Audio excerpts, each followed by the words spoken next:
Yeah, I was just inside watching your video, Reuben, on your welding. You're doing pretty good there, Reuben. You're doing pretty good. The clamps that you're using, which I call the Rubik's Cubes clamps, because I felt they were impossible to use. I don't have anything here. Everything's now buried in the shed, and I got about 40 tires on top of everything in there because we're rearranging. And, they used to be here, as you guys know. We're rearranging for the swap meets. But that clamp, where the clamp is flat and it goes through the two areas, like right here, you're going to slip it through the gap. You slip it through and then you put the pin on the back. That area that slips through, take that flat area and file it. Because when they punch that square hole in there and you slip it through and then you bring these closer and they're going to get even tighter as you weld because the metal grows, you're not going to be able to get that piece back out. The couple of clamps I was using, I hit them with the whizzer wheel or whatever you guys call it, the Rolox pads, and I whizzed them down and made them, like, I'm not going to say paper thin, but I took a quarter of whatever was on there off. So when you look down on them, I made them thinner, and when they had the square punch through there and the metal was sticking out, that was all gone. So when you did put them in there and tighten them up, as you started to weld, because no matter how you do it, even if you tack here and say tack there, this metal is going to grow. And it winds up pinching that clamp on you. You can't get it back out. So what I was doing was, as time went on, is I would actually put a tack next to it, and a tack next to it, and I'd just take the clamp out so the metal could grow. You know what I'm saying? Because I found if I left them in there, unless I purposely left a gap, you know what I mean, a big enough gap, I would just let the metal grow.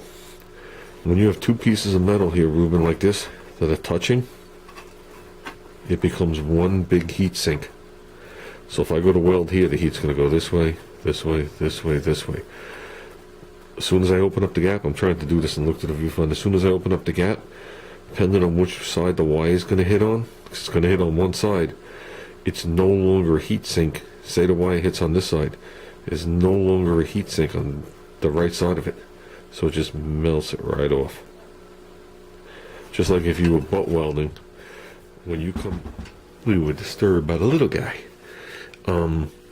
Just like as if you were doing a lap weld, like you were talking about, all this metal on the bottom side and this big piece of metal here, as opposed to the left, in addition to the left here, all becomes a heat sink.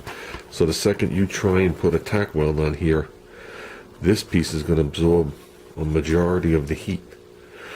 You have to stay longer on this piece than this piece because you're on an edge here, and this will melt away. This will handle more heat. How much more heat? That's where experience comes in. Okay? So if I go like this and I make a gap, I got two areas that want to melt off. I make them touch. I got a nice big heat sink. I bring it over. I got even a bigger heat sink. It's like this weld right here. Okay, this is a big piece of metal. Goes around the whole entire lift post. This is just a piece of angle iron, and this is a corner. This is not a corner. This continues to the back side.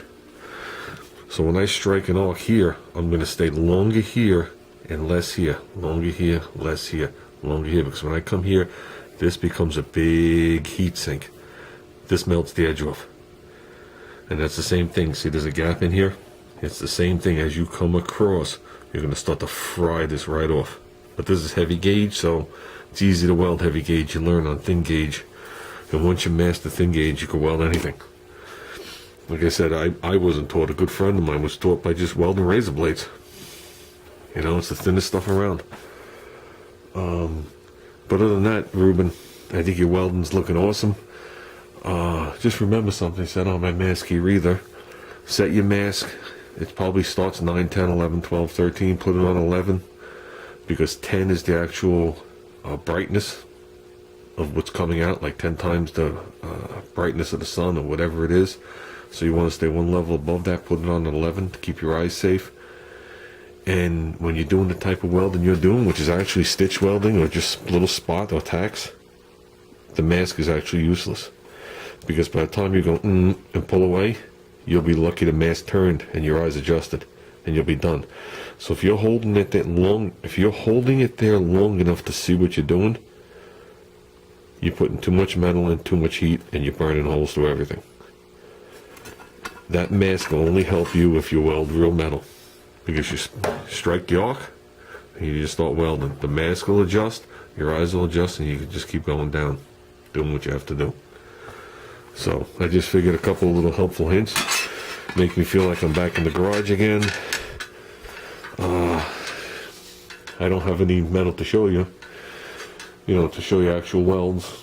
I looked before I turned the camera on, but I don't have nothing. I just found these pieces of scrap metal from if you guys remember, the front corner of the fender in there. I wound up playing with this and I just replaced the whole piece. So, like I said, Reuben, keep it up. You're doing great. Don't forget to turn the gas off. That could be a very expensive mistake. I see people do it where I work all the time, and it always seems to be the day before I need the welder. What was I going to say? I guess that's about it. So